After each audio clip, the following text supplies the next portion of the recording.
Enjoy this sneak peek at one of our Patreon bonus episodes. All of our bonus content is available for only $1 a month. Visit patreon.com/spoilers intended podcast.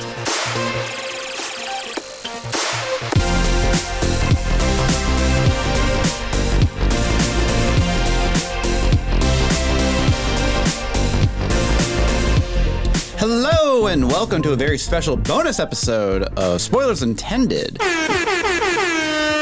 technically a podcast about series and films. However, not today. Technically. We are a podcast. Technically, this we podcast are. isn't about series and films. But we're not talking about movies or series today. We're going to talk about first-person shooters, something that, if you were a gamer, is prevalent in basically any kind of facet. It's near and dear to our red-blooded American hearts. Oh, God, don't even say that. I think if we say gamer, we have to say gamer. Get that Mountain Dew Extreme. So, I mean, this is going to be more of similar to like an unscripted than really anything else, because we don't really actually have a big plan going into this. It's not a tier list. Yeah, no. We're not going to like go taste the CD-ROM. Flavor? I don't know. But no, see how the label feels after 20 years. Yeah, we just want to talk about maybe the experience and some of the good, like the ones that we like. Yeah. But I do want to couch it into the decades. So I think that each of us can get 2 per decade. So the 90s. What if they're the same? Wait, what about the 80s? What's wrong with the 80s? Oh, man. There weren't first-person shooters in the 80s? Duck Hunt. That's not a first-person shooter. Hold on. No, I'm pretty sure that's a first-person shooter. No, you can see the hunter, can't you? No, you see the dog. The dog the jumps dog in. laughs at you, so Yeah. you shoot it because it won't stop laughing. That doesn't count. Wow, There's like one. Light gun games are technically first-person They shooters. sure. They're actually Area more 51 of a first-person It's shooter. like the 90s, Area like 51's 95. 90s, yeah. Yeah. But yeah, so we each get 2. So we can only have 2 per decade. Per decade. Or per whatever. Yeah. Ooh, that's I gotta tough. remember when things came out. So what if we that hard. overlap? I have to look some stuff If it up. overlaps, then we just find something else. Oh, okay. Yeah. So, okay, can I throw a tiny caveat to that? Sure. I would like to talk about what our first experience with a Yeah, absolutely. Yeah, I think that's Duck great. Hunt. Yeah. just because Nailed it. that may not be our. Yeah. Well, actually, now that we've defined it, oh no, it is Duck Hunt. Man, I can still remember. So Christmas Day, when I was like 6 years old, Yeah.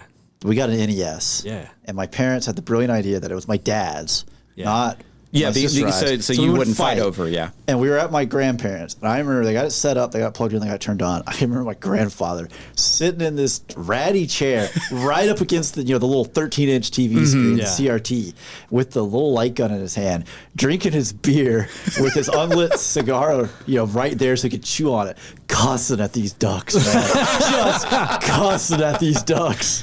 So I legitimately thought light gun was just like magic. I was. Oh, yeah. It was just one of the Well, coolest it pieces is- of technology. Literally, still is. It's a technology that you cannot do with LCD screens. Yeah. It does Yeah, it not doesn't work. work. It doesn't And work. That to me, because I had just this bonkers moment where I was like, where did all the light gun games go? Because I used to play all of them, like Lethal Enforcers. I played that so you much on Super remember- Nintendo. was Time the- Crisis. Time Crisis. Was it Time Crisis on Super Nintendo where they had No, the no. upgraded light gun? That was PlayStation. Yeah. No. There was the bigger gun. Time Crisis- Oh no. Yeah, You you're could, like, thinking you could, like, Super shoulder it. Nintendo. Yes, No, yes, the, it did. the Super Scope. It came with a Yes. pack-in game called Battle Clash, and I loved that game because it was mechs fighting, right? And you're in the cockpit, and it was Man, the Super Scope was so cool. Oh, Right. Battle Clash. Oh, man, we I've never never had been able to it. go We off never about had this it. It was game. so cool. So Battle Clash, the story is there's a driver and a gunner, right? As every other mech is one dude, and they're like, it's a handicap because you can't control it. So like you have no control over left to right where you're going, but you could shoot and you have a charge up. I loved that game. Universally, not well reviewed. It was reviewed pretty well in my house. But by 8-year-olds, they loved it. I loved it. Yeah. So like the Super Scope. I haven't thought about that in decades. do you remember the old cartoon with the guy who gets transported into Nintendo World? And he Oh, has, yeah, like, the Captain belt, N and he the, had the light gun. Anyways, Man. I think for this conversation, we should limit first-person shooters to what we would think of as like a yeah. first-person shooter. Yeah, This of is course. Wolfenstein. This Yeah. is GoldenEye. So my this first is, experience was Wolfenstein 3D. I remember going over to a friend's house, and his granddad had just got like a new computer or something. Knew nothing about computers. Probably came from Gateway. Oh no! This is Man, probably pre. I still remember the Gateway store we had down over off Lorna Road in Hoover. Oh yeah, that's just a local thing. I remember the commercials. You get the boxes with the cow prints. Oh on. yeah. My grandparents had that cow print. Yeah, but I went over to his granddad's house. Oh my God, we're so old. And he had like my friend Charles was like, dude, check this out, right? And he loads up Wolfenstein. And I was like, "Whoa, what is this even?" You can shoot like mind-breakingly cool. It was just like blood's guts. It's like 3 pixels, bro. And it was so hard. Guts. I remember it being so hard. Of like, how do you even you know? Yeah. Well, but that's the thing though, is like Doom and Wolfenstein and that kind of stuff. They were so violent for the time. Doom's whole campaign and Duke Nukem was like edgy. Yeah. Right? Oh yeah. Edgy. Man, Duke Nukem is insanity. So I had sharp, you'll cut yourself on the packaging, boys. And this hail to the king, baby. And this is gonna date me right here. Is I had the shareware version of Duke Nukem 3D. Baby. Nice. Whoa. Yeah. Shareware. I haven't said that word in a long time. Man, I love shareware. There's a whole other game called Raptor Call of the Shadows, which I had shareware version for years. So you remember games like I guess it's shareware. They came on demo CDs. Yeah. But like you could play. It was not like pirated because that would be far above. No. It was like up to a point. You could play the game, and if you had the instruction manual, they would make you like, what's the word on page whatever, put it in, and you could play the whole game because you own it. You obviously owned it. Oh, interesting. And so like, because I had a B-17 game that was like this, and it's just be like, I don't know, man, cockpit, turret, bullet, 50. There we're in. All right, let's go. Wow. You're such a hacker. I know, right? So I actually think that I've talked about this on the podcast before in one of our other bonus episodes a long time ago. But my first experience was Dark Forces, Star Wars. So it was a Doom clone, but it actually was a lot more than a Doom clone at the time because it basically added multiple levels where people could be. Yeah. So you could aim up or aim down. And it also in Doom, had they could be on multiple levels, but you just aimed the same direction. Yes. It just automatically tracked correct. up. And this one, so they changed the technology or they improved it to where you could have multiple floors of a level on top of each other.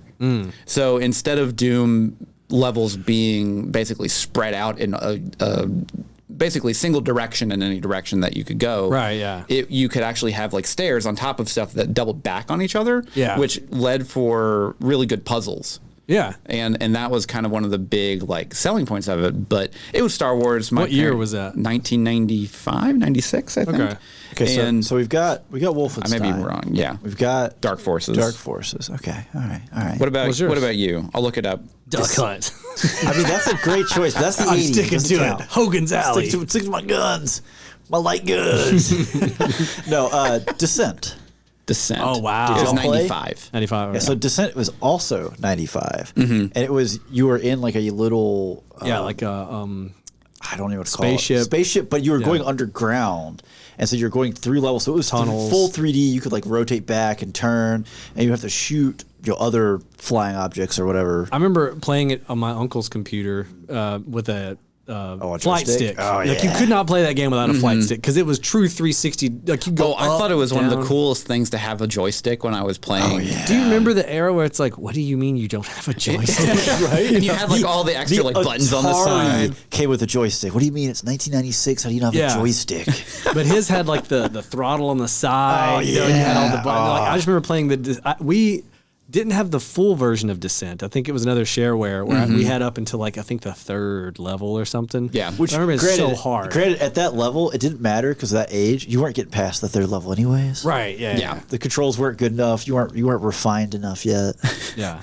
So did I mean, okay, obviously we all had PCs around that time. Did either of you guys play Unreal Tournament? No, so I did not have a PC. I didn't have a PC until like college. Oh, okay. Like for me, that's mine. Yeah. So most of my computer gaming early was like my uncle had a computer and he had Duke Nukem on there, right? Gotcha. And like my friend Charles's granddad had a computer that had Wolfenstein. I played Doom on I think my friend Charles's granddad's computer. Yeah. We would get this stuff and not tell him we were putting it on his computer. He had no clue how to use the computer. So it was basically ours, but it wasn't in my house. Right. And you I didn't have. You could just fire it up whenever you wanted. Right. To, yeah. So I didn't. I played a lot of. Are we already just into our list now? Yeah, sure. Okay. We already went around once already. Buddy. Mine, I missed out on Unreal Tournament, but I Unreal played, Tournaments, that is my game. Like that was like what solidified first person shooters for me. Yeah. Into like the genre that I like, which is arena shooters, fast paced, just like no holds barred, just For go me, nuts. it was Quake 1 and Quake 2. Man, Specifically Quake 2. Yeah. I just recently bought the remaster they just sold put out on PC. I haven't heard it's played fantastic. It yet. It's supposed to be great. It was like $5 on a Steam sale. I was like, there's no way I'm not buying Quake 2. Yeah. Like, I'm losing money if I don't. But so for me, it was Quake 1 and Quake 2. And I remember Quake, it may have been the first one. Is one of the first games I ever played online against another person. Maybe it's Quake 2. Maybe the first one didn't have I think you're thinking multiplayer. Quake 2. I think I'm thinking Quake 2. Like Quake 2, all Quake blurs 2 and together. Quake 3 were like massive multiplayer. But it was the first time I had ever played against anyone. And I didn't have a headset. I had the little built-in microphone, and you could talk to people. Right, the little like a little, it's like a little wand that is on a little base. Yep. And I was playing online, and I was in this room.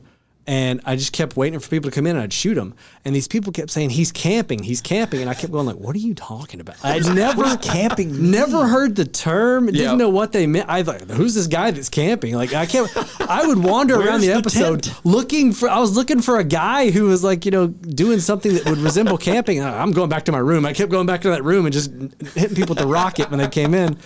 And they were just cussing me out at the end of it because I was the camper. And I was like, what are you talking about? What does that even mean? And they're like, you can't just sit in a room. Like, who says? It was the first. Sounds like a really good strategy. Game let me do it. Seems like it's fair. And that was my first brush with like haters on the internet. Yeah. Steven? We're still in the 90s? We're going still old in the school. 90s, yeah. GoldenEye. Yeah, I was going to say, one of us has to say You can't GoldenEye. not get through this and not bring up GoldenEye. I mean, you had sleepovers with pizza and Mountain Dew, Fuel or Surge. Yeah. If your parents were cool. Do the thing where I would run, through a doorway, and I would put a proximity mine on the back of the door. Oh, man. at the That's top, dirty. And then you keep going so that when they would run through the door, boom, Boom, would get 'em. yeah. Man, I was filthy with those proximity mines. Back in the day when people would be like, you can't play iJob, you can't play iJob. I mean, to be fair, he was unbalanced. He was very was. short. But like I remember I tried to go back and play Dude, the GoldenEye controls are brutal. on an N64. Brutal. Not So like a So the remaster that they came out with does give it like modern controls. Same thing. The Dark Forces remaster that just came out like a month ago. Right, yeah. Apparently is perfect. Right. It It's does supposed to be everything. really good. Yeah, it's supposed to be. I think it might be the same company that did It is. Quake 2. Yeah, it is. Yeah. Yeah, They so like they know did what they're Quake 2 doing. and then they did Dark Forces. Right, yeah. Yeah. But yeah, GoldenEye, so it was at Saturn. There's a place here in town that has like some vintage video games. I'm terrible at it. And it I'm was so an bad. N64. Dude, the controller, like, you don't realize. I mean, granted, the controller was already made just incredibly stupid. How dare you talk about the N64 controller that claw! way? The claw! What if we have a third arm why is it here? I don't know. You don't use it for anything. Yeah.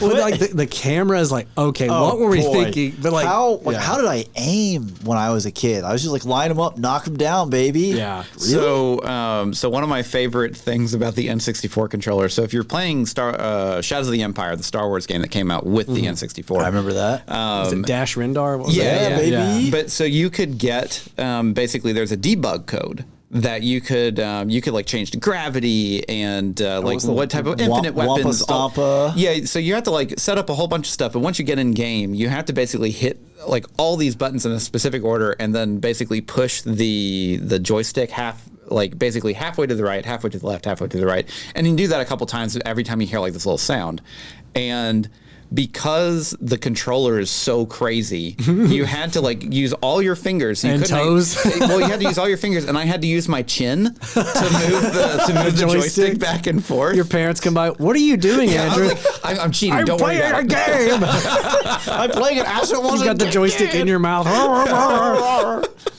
That's ridiculous. But yeah, it was down there just tonguing that stick. Hey.